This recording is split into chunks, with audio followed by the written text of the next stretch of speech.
Well, I do not even use the term African American. I use the term Africans because that's what we are. We are Africans in America. There's nothing American about us. Our history has only been a history of struggle in America. We are the only ethnic group in America who have to shed our blood to make reform.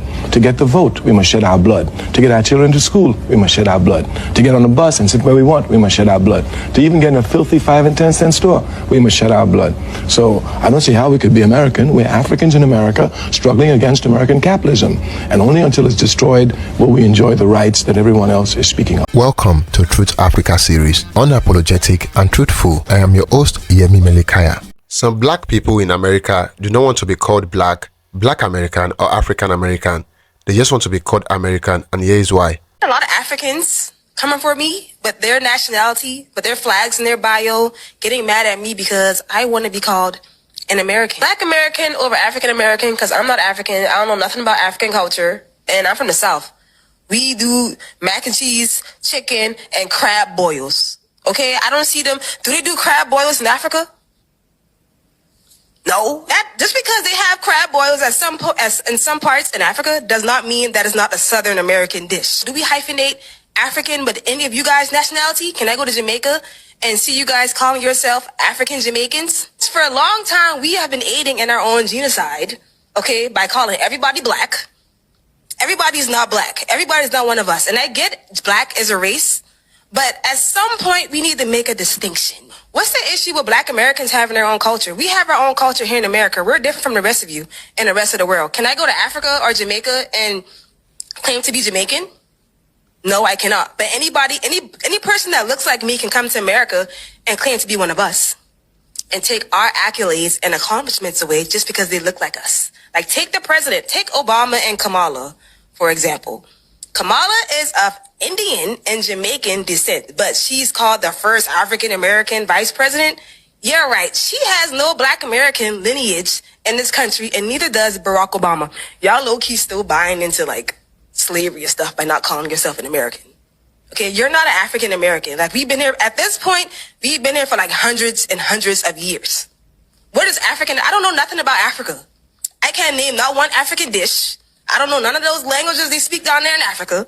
How am I African American? Elon Musk is a white man, but he's from South Africa. So how am I African American if Elon Musk is African American? I have nothing against Africans, nothing against immigrants. I'm obviously of African descent.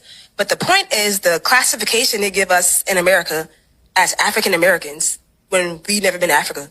Now, according to some polls, a majority of black people have said they prefer the term African American. But the issue is far from settled.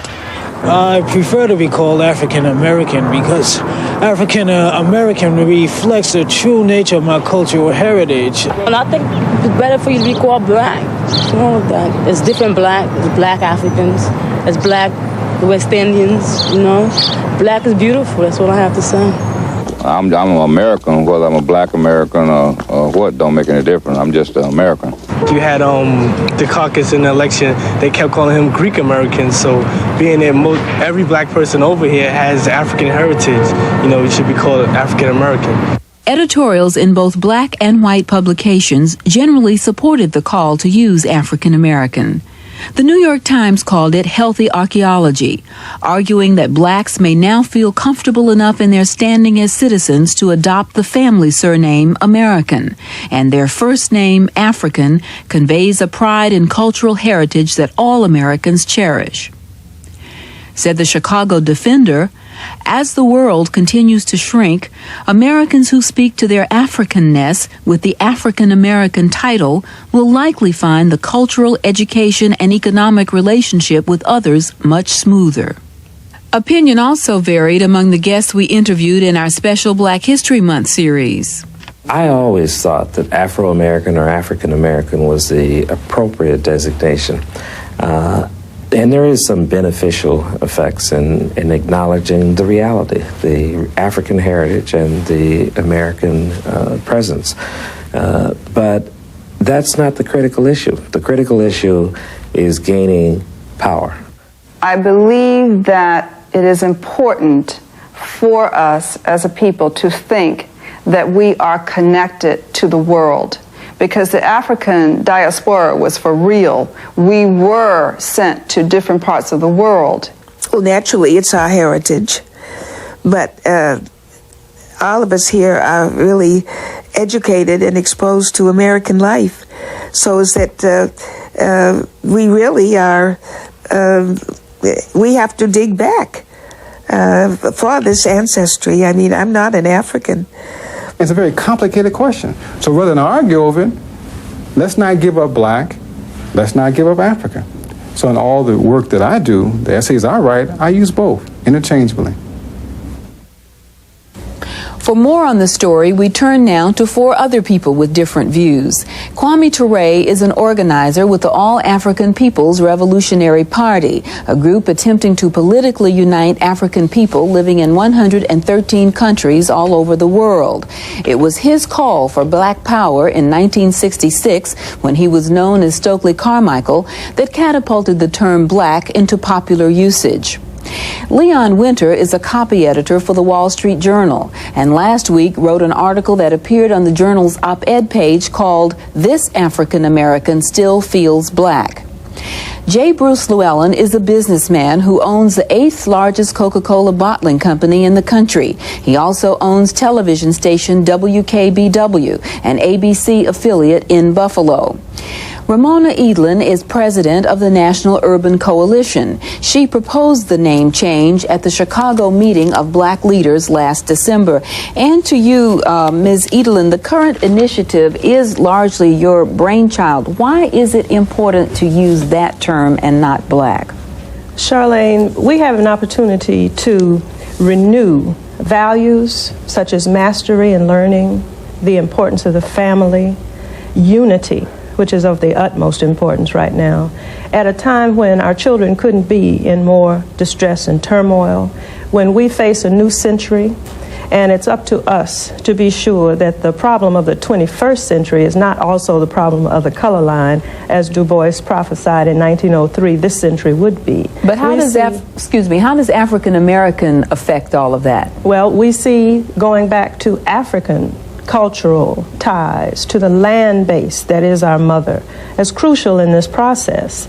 And what I'm hoping is that we can recreate some of the spirit of the movement years, particularly for the children, by going back to values which were stripped systematically from us, as we all know, when we were enslaved for 250 years in this nation. Mr. Winter, you don't want to change from black. No, well, I don't disagree that it is important for us to be cognizant of where we come from and the depth of our history that began before slavery. I just don't see the particular need in calling for renewal of the movement to leapfrog over the 400 odd years of history and of proud accomplishments that we can point to and indeed need to reacquaint our children with here in this country first. So I believe that it is important to teach the children and to, in general, imbue Black America with the knowledge of where it comes from, but to focus this effort on claiming what is ours here as Americans, which is the country that we are citizens of and where we pay our taxes. Mr. Llewellyn, you prefer the term American. Well, I guess in all of my years on this earth, I've been called about 5 or 6 different things. I've been called black. I've been called Afro-American.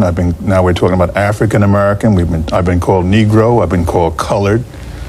And what strikes me as a continuous theme or theorem in all of this is the fact that we never have been called full citizens of the United States of America. And what I'd like to see accomplished once and for all is that we are considered as full citizens and have all the rights and privileges there too.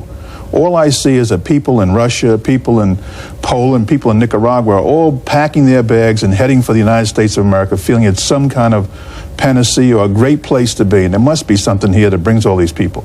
All I'm saying to you is that I think it's a disgrace that we have been here for well over 200 years and we have not enjoyed these full benefits that a lot of people have come here generation after generation and gotten. And I think that's the key. That's where we ought to go. I'll be very honest with you. If I had my druthers, I wouldn't be worrying so much about whether you call me African American or not. I would like very much to see throughout this country, as other groups have put in museums called Holocaust to see slavery museums, museums which would show our suffering, our contribution over the years up until the year 1989 as to what we have done to give something to America. I think to try and leapfrog back and take youngsters in 1989 and tell them about our agrarian background in Africa is almost impossible at this point in time. The other problem with this is I listened to one gentleman on the thing say, well, during the campaign we talked about Michael Dukakis as being a Greek American. Well, Greek American pinpoints a country called Greece. African American does not pinpoint any country. It is a continent.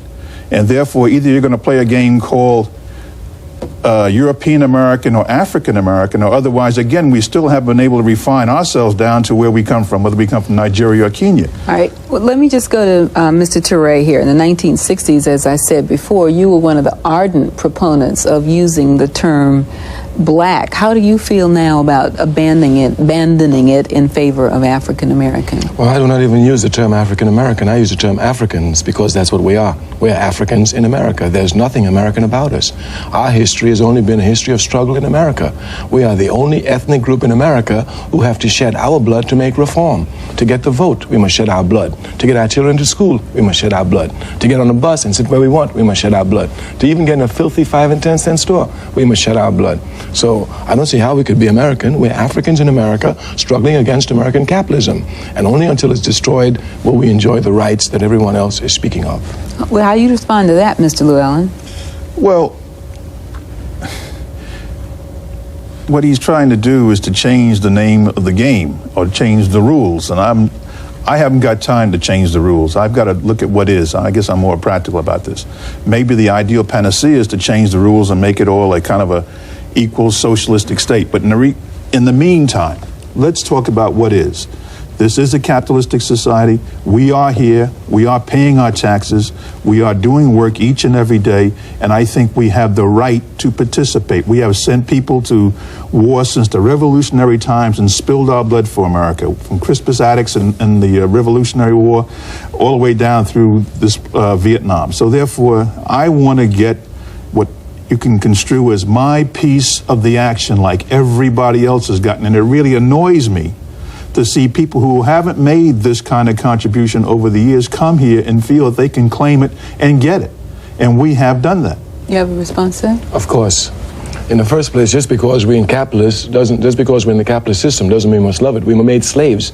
It doesn't mean that while you're a slave, you must love slavery. A conscious slave, while picking cotton on the plantation, is thinking about how to escape, how to bring freedom. Therefore, just because we're in capitalism doesn't mean we must enjoy it. We have to fight for an equal society. That's our history. Our people show that we spill blood instinctively to advance humanity. And we have this responsibility to advance America, yes, to a socialist state. You would seem to imply from your comment that capitalism is utterly inconsistent with Africa and Africans. It is. But I would posit that that's not true. If you look again at the nations of Africa, if you look at African people in every country of the world, especially in recent times, they essentially want things. They want products. They want the things that it's, at least up to this point, demonstrated that only capitalism, with its imperfections and with its inequities, which hopefully some people believe can still be tamed, people want things. And I don't somehow see a worldwide pan-Africanism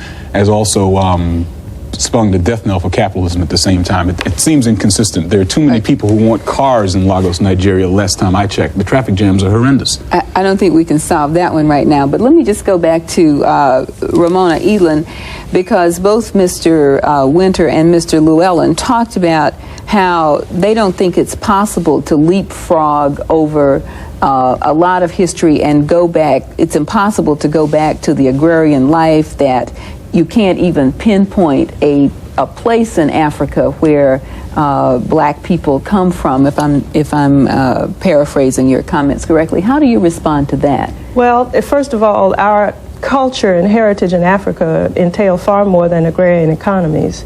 Mathematics and science were born in Africa, philosophy and religion.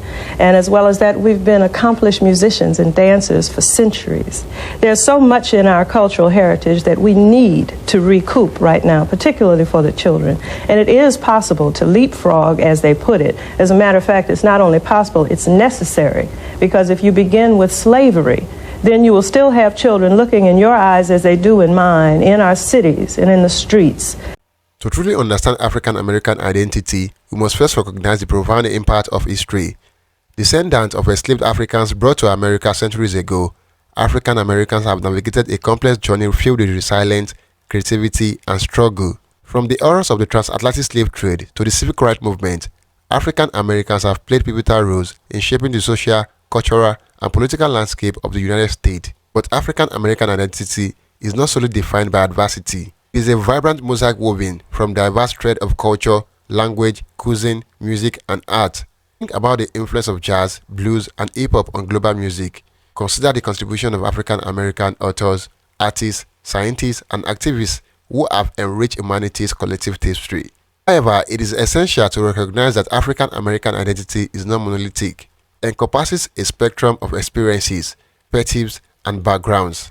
From descendants of enslaved Africans to immigration from the Caribbean and Africa, the African American community is as diverse as it is dynamic. Throughout history, African American voices have been marginalized, silenced, and misrepresented. Storytelling, activism, and education, the African American community continues to assert its rightful place in history. So who are African Americans? They are innovators, educators, entrepreneurs, artists, leaders, and so much more. Testament to the indomitable human spirit and the power of resilience in the face of adversity. And there you have it, guys. Kindly share your opinion in the comment box below, and do not forget to like this video so YouTube can share this video with more people like you. Until next time, cheers and have a good one.